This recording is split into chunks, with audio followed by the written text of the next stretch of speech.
Hello and welcome to another installment of Comparative Reasoning. I'm your host, Cedric Kennedy, and today we're going to talk about find a commitment to a social plan of action. That's what we're going to talk about. All right. And you can look at the screen because I gotta correct that. All right, there we go. And then a little adjustment all over the place here. Let's see, I could have just easily redone this, but no, I'm gonna keep it real. I'm gonna keep it real today. So, fear mongering is usually when you hear the people, literally in general, politicians and their subordinates and their, cohorts. Some call them, voters. But you hear them talk about, well, if Biden wins, this is what your America will be. If you let the blacks vote, then what do you think they're going to do? They're going to vote for anything about them. If you let a Jewish person win, the nominee or nomination for the Democratic Party, then what do you think the Jews are going to do then, huh? That's fear mongering. That's fear mongering. It's all about what has not happened, but let's scare you into what will happen if you don't stop this. And usually if it's not stopped, then everything they said that was going to happen doesn't happen. And their cohorts, their capitulators, they all say that it did happen. Despite their lives getting much better, they don't care. They just want what they want. They want to hate. They want to kill. They want to murder. Am I fear mongering? Let me tell you something. This is a double-edged sword here. Trump wins, it's going to be horrible. If Trump loses, it's going to be horrible. It's that simple. It is. You need to find your personal commitment to a plan of action. And it can't just be you. It's got to be you and some others. You got to get your neighborhood in check. You got to get, if not your neighborhood, you just don't want to do that, you got to get yourself in check. All right? I'm not going to sit here and say that it's going to be nationwide brutality and stuff. No, I'm not going to say that. I don't have to because it already is. You need evidence? Over 108, almost 190,000 people dead. All right? Is it now roughly 9 to 15,000 of that is directly related to and isolated only to COVID-19. But here's what they don't want to tell you because, they know how dumb they suspect you are. But you're listening to me, you're not dumb.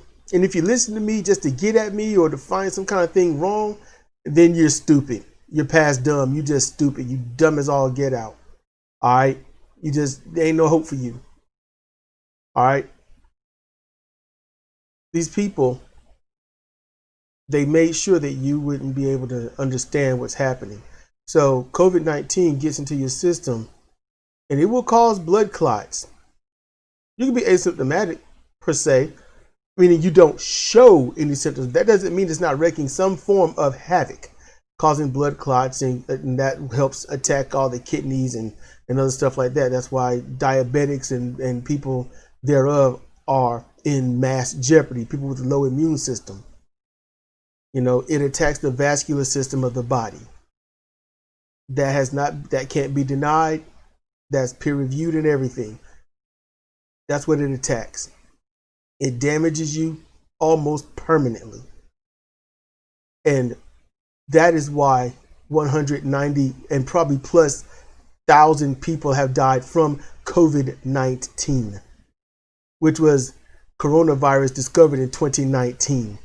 That's why it's COVID-19. So the politicians, Democrats and Republicans, and their supporters have allowed this to happen. They allowed this to happen. The Republicans and the Democrats, their politicians, you know what they did? They didn't warn you. They sold off their shares. And then they helped bail out and cushion the wealthy and some of the rich. That's what they did. And they gave you nothing. They might give you that one-time check, $1,200 check, but then it's gone. They wanted that to last for 2.5 months, 10 weeks. The Republican supporters in mass didn't care about that. What they cared about was that the Democrats got hurt. The Democrats want money. We're not going to give it to them. The Democrats are ruining their areas. And the Republicans and their base are so happy about it. I want you to think about that. They talk and talk and talk about their country, this country, about how it's going to go into ruin. And they're all supporting that it happens. Oh, COVID-19 isn't real because they say it's not. It's a hoax because Trump says it's a hoax. It's a hoax. Mainly the Democrats. You know why there are Democrats out there, supporters that don't wear masks, that think it's a hoax? Because the Democrats, their people, those politicians, they didn't say anything. They enabled it through their silence. And that's the problem. All right. If you got one parent spoiling a child, and you've probably been one or seen one, and then you got the other parent either saying nothing or enabling it, just saying, yeah, it's cool, or even cheering it on even more. How is that going to help that child understand that there are consequences for certain actions? Because that child might get a wild hair up his butt and say, you know something? I want to put this nail that I've, just found arbitrarily, and I just want to put this in this light socket. You know, that's what might happen. And you wonder why the power went out and your kid said nothing, but your kid lying on the floor. You know, and you might think that's a little harsh, and some of you might even heard someone that's even gone through it. But here's the problem: that's what you're seeing right now in the streets. That's what you're seeing right now, because you got the Republicans saying, "Hey, it's fake. Don't worry about it. Get the businesses started." You know, and the Democrats say, "Get the businesses started, but try to protect yourself because it seems like it's real." But you don't have to, because, you've got the freedom to do what you want to do. We're not going to mandate. We're not going to make anything, strict. It's just do what you want to do. That's what happened. So when Trump wins, what do you think is going to happen? You've got cops murdering and killing people in the street. No problem, right? You got unmarked cops and or military people, maybe, bagging people, taking them off in unmarked vans, driving away. That's what you got. You got cops that are killing people without a weapon, walking away with their backs to them, running away with their backs to them, shooting them, and then planting evidence again. That's what you got. This is under this duopoly of a political rule here of the Republicans and the Democrats. This is both of them. This is what's happened under the leadership, guidance, watchdogness of the Republicans and the Democrats as a whole. See, you can't blame any other party because they don't have the power. They can't get in. You won't let them in. So the only one to blame are the ones that's allowing this to happen.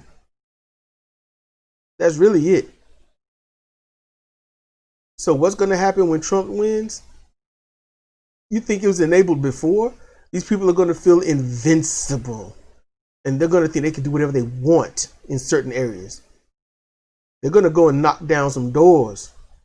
That's what's probably going to happen. I'm sure it is happening. It's just being covered up. I don't have any evidence of that, no. But it's happened too many times in the past. Way too many times in the past for me to not think it's not happening presently. In addition, you've got those people that if Trump loses, those same people that would have lost their minds and just done whatever they wanted because they are just enabled and emboldened to because he won. If he lost, they are going to lose their heads. They are going to want vengeance. They're going to want someone to pay. That's what they're going to want. They are going to come after some people. It might be even some of their own, and they don't care. They just see red. I ain't talking about Republican. They see red as in anger. They see red as in blood. And they're going to get it. They're going to blame the blacks, the Mexicans. They're going to blame the Asians. And they're going to go after them as safely as they can, with a crowd of police turning their backs to the violence and the police holding their guns at those who are being harmed, just as they have been doing for the past 4 months. That's what the police have been doing. While these racist Republican murderers in their crowd can't wait to throw stuff at protesters of any color, race, creed, or religion, the cops make sure that the protesters can't fire back. That tells you where the line in the sand is. I've said this before. That's the line in the sand. You know where everything is. You know how everything is being played out. You know what's going on.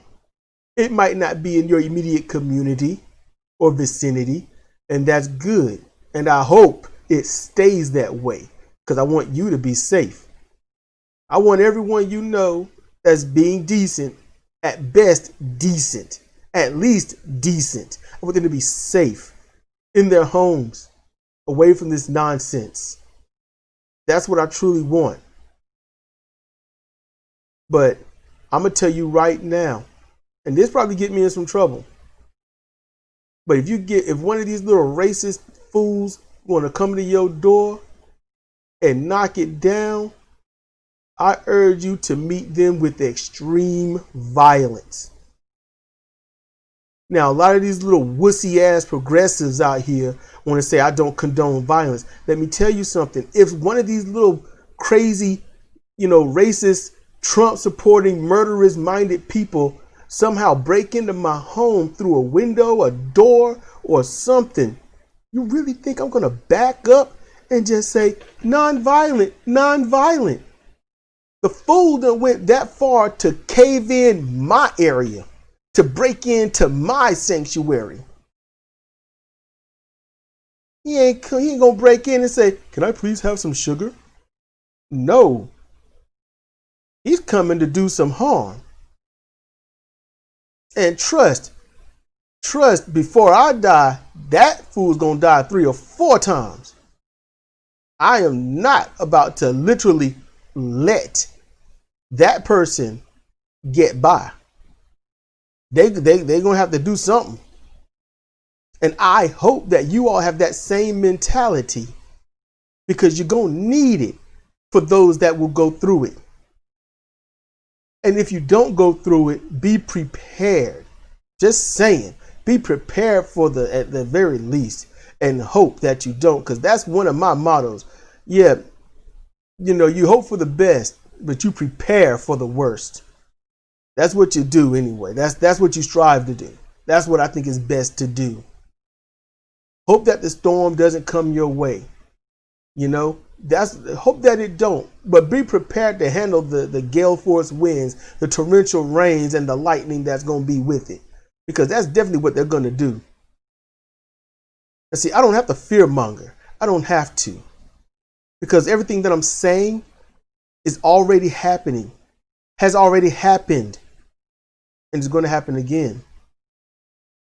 Because once Trump wins, it's yay, we can do whatever we want.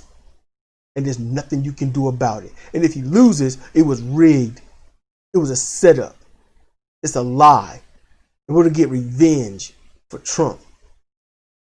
That's what they're going to do. I don't know how they're going to do it, truthfully. I don't. They might just take to the streets. They might vote. They might do something else. I don't know. I do not know what these people will do. But I will tell you this. Nothing of Trump winning or losing is on the line at this very moment. And so far, there's been vigilantes killing protesters, namely black people. There's been cops killing more black people. And every time there's a murder, every time there's a murder, there's something that takes place that ails the voting areas. It's always something that takes place. Every time there's a murder, there's something taken away. They got stricter on the post office every single time. They have done this. They're working. They're working against every one of you that's going to vote for them. I just want you to know that. Whether you're voting for Trump, whether you're voting for Biden, the politicians are working so that you can't win. So that no matter who loses, there's the excuse of a rigged election. And this will come primarily after you think about it. Al Gore should have won. He won the popular vote. He won the electoral vote. But he lost the presidency. Bush became president just because. Just because. That was it. The news outlet said that Bush won, so everyone went with it. That should have been the first wake-up call of where's the scrutiny, the scruples, where's the decency, where's the principles, where's the wherewithal of doing the right thing? That should have been the first wake-up call, but it wasn't. It wasn't. Obama got in, and there was more death, more distrust, more lies. That wasn't wake-up call enough. And all that, never another Bush, never another idiot Republican. Now where are we? How low must we go before we finally look in the mirror and say we have got to stop this and do better and rid ourselves of these two parties? That's all it is. A monoduopoly. That's all it is. It's a big club and you ain't in it. This has been Cedric Kennedy for Comparative Reasoning. Thank you for listening.